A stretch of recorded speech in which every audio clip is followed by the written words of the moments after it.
Have you ever looked up at the sky, wondering why life hits you hardest when you're already down? Why problems seem to knock on your door when you're least ready? Have you ever screamed into your pillow at night asking, "Why me?" If you have, then what I'm about to share with you might just change your entire perspective, and maybe even your love life. But before we dive deep into this powerful philosophy, make sure to subscribe to the channel, hit that like button, and stay with me till the end of this video.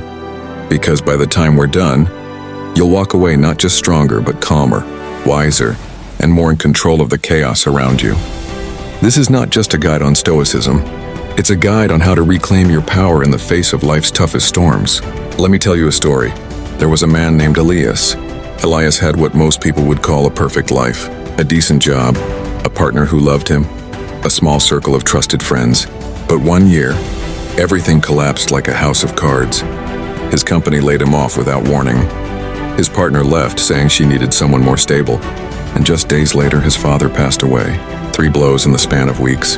And Elias? He fell into the pit so many of us know well. Nights blurred into days. The silence of his apartment echoed louder than screams. He felt like life had betrayed him, that the world had taken everything and left nothing. He did what many of us do. He blamed himself. Then he blamed others. And eventually he stopped trying. But then something happened.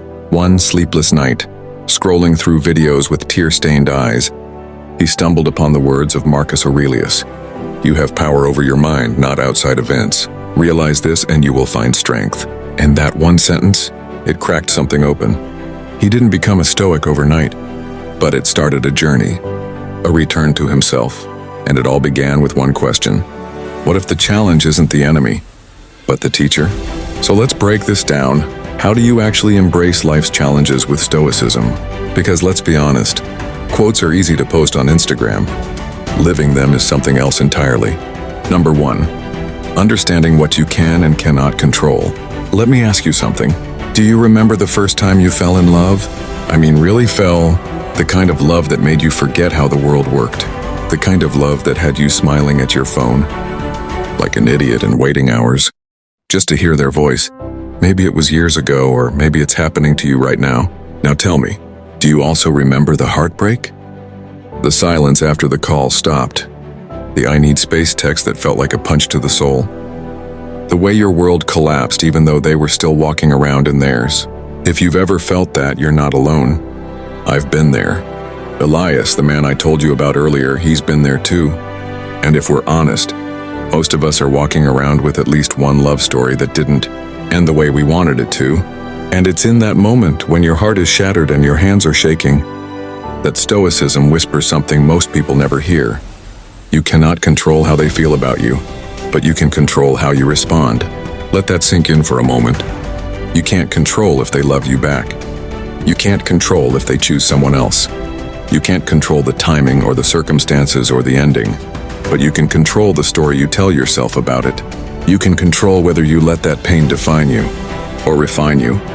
When Elias was left by the woman he thought he'd marry, he spiraled. He checked her social media at 2 a.m. He reread their old texts. He begged the universe to bring her back. And nothing changed. Until one morning, after 3 cups of cold coffee and 0 hours of sleep, he wrote down just one sentence in his notebook. "I can't control her choices, but I can choose my healing." That sentence changed everything. So ask yourself right now, what are you clinging to that isn't in your control? Because once you let go of what's not yours to carry, your hands are finally free to build something new. Stay with me, this gets even deeper. Number 2, reframing pain as preparation. Let's go a little deeper now.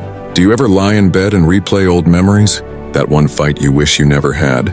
That one evening where everything felt fine and you didn't know it would be the last time you'd hold their hand. Now here's a question that might hurt a little. What if that pain wasn't just meant to break you, but to build you? Let me tell you something Elias never told anyone, not even his closest friends. After his breakup, he didn't just feel heartbroken, he felt unworthy. He'd given everything, his time, his loyalty, his vulnerability, and still she walked away saying he wasn't emotionally present enough, that he didn't get her, and it crushed him.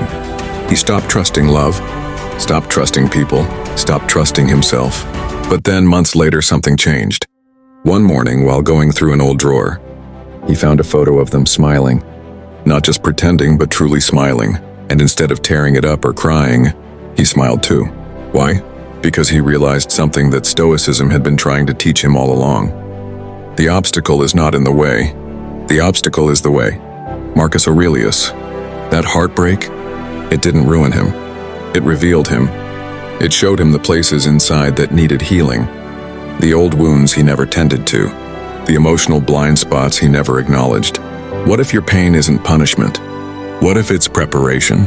Elias wouldn't be the man he is today if she hadn't walked away. He wouldn't have discovered inner stillness. He wouldn't have learned how to be present, not just in love, but in life. And maybe, neither would you. Maybe that heartbreak you're carrying right now, whether fresh or years old, isn't the end of your story. Maybe it's the chapter that finally shows you what you're capable of. Because pain, when reframed, becomes purpose. So let me ask you something honestly. What if the person who hurt you unknowingly helped you? Stay with me, because once you see pain this way, your entire relationship with life changes. Number 3, practicing voluntary discomfort. Let me ask you something kind of uncomfortable. How much of your life have you built around avoiding pain? Think about it. We avoid hard conversations because we don't want to feel rejected. We avoid loneliness, so we stay in relationships that are slowly killing us. We avoid silence, so we fill our lives with noise and distractions. But what if I told you that the comfort you've been clinging to might be the very thing holding you back from becoming who you were meant to be? Elias realized this the hard way. After his breakup, after losing his job, he started noticing something strange. Whenever life forced him into discomfort, he panicked. He couldn't sit alone without reaching for his phone. Couldn't go a day without overthinking. Couldn't imagine a week without some kind of validation from someone, even if it was empty. He had become addicted to comfort. And that comfort? It made him fragile. Then one night, on a cold, rainy evening, he read something from Seneca that hit him like lightning. Set aside now and then a number of days during which you shall be content with the scantiest and cheapest fare, with coarse and rough dress, saying to yourself, is this the condition that I feared? So Elias started doing something radical. He stopped avoiding discomfort and started choosing it. He took cold showers, not to punish himself, but to train his mind. He slept on the floor once a week to remind himself that he doesn't need luxury to feel okay.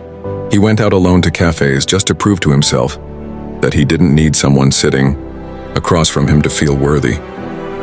And something amazing happened. The things that once terrified him started empowering him. He wasn't afraid of silence anymore. He didn't crave toxic validation. He stopped chasing comfort and started chasing growth, because discomfort, when chosen, becomes training. And trained minds don't break when life gets hard. They bend and bounce back stronger. So let me ask you this. What's one small discomfort you've been avoiding that you can choose today? Choose it not because you're broken. Choose it because you're building someone unshakable. And stay with me, because this next one will change how you deal with fear forever. Number 4, using negative visualization. Have you ever sat alone looking at old photos and asked yourself, what if it really never works out the way I hoped? What if they never come back? What if the closure never arrives? What if the dream you built your heart around just isn't meant for you? Most people push those questions away. They distract themselves. They tell themselves, don't think negative thoughts, just stay positive. But Stoicism teaches the opposite. It teaches that facing your fear is the only way to free yourself from it. There's a practice the Stoics used called premeditatio malorum. It means imagining what could go wrong. Not to scare yourself, but to prepare your heart for life's unpredictability. When Elias first tried this, it broke him open. He sat on the floor of his tiny apartment, closed his eyes, and whispered to himself, what if she never texts again? What if I stay single for years? What if I lose even more? And instead of running from the fear, he sat with it. He breathed through it. He looked it in the face like an old enemy, and something incredible happened. The fear shrunk. Why? Because once you imagine the worst, it no longer controls you. You don't have to like the worst case scenario. But once you accept that you could survive it, you take your power back. That's what Elias learned. When you prepare for loss, you stop clinging so tightly. When you imagine loneliness, you learn how to stand alone. When you rehearse pain, it doesn't paralyze you anymore. And strangely enough, this made Elias more loving, because he no longer loved out of fear. He no longer stayed in relationships out of panic or need. He started choosing love from wholeness, not from hunger.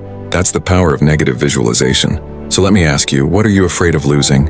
And what if you allowed yourself to feel that fear now, before life forces it on you?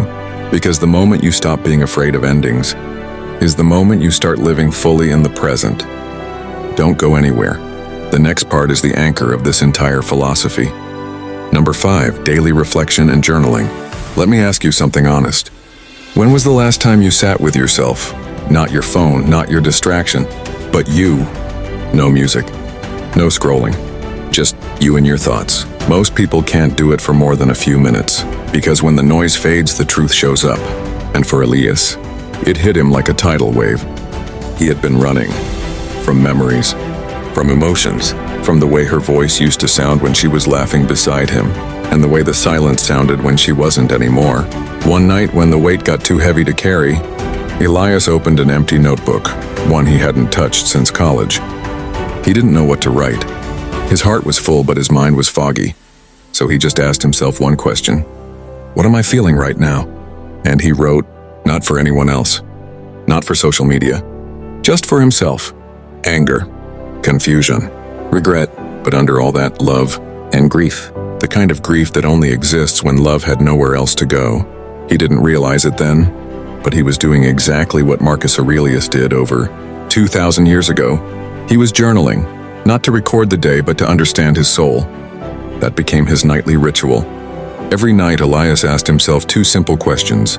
Number 1, what did I do well today? Number 2, where could I have done better with myself, with others, in love? And slowly the journal became a mirror. Not one that showed his face, but one that showed his growth. You see, without reflection, life just happens to you. But with reflection, you begin to happen to life. You stop repeating patterns. You stop chasing the same kind of people who keep breaking you. You stop blaming the world and start owning your peace. Elias didn't journal because he wanted to look wise. He journaled because he wanted to heal. And if you're carrying something heavy, something you've never spoken out loud, try it. Pick up a pen tonight. Don't think, just feel, and let the truth spill. Because clarity doesn't come from thinking more. It comes from feeling deeper. And with that said, thanks for watching. And until next time.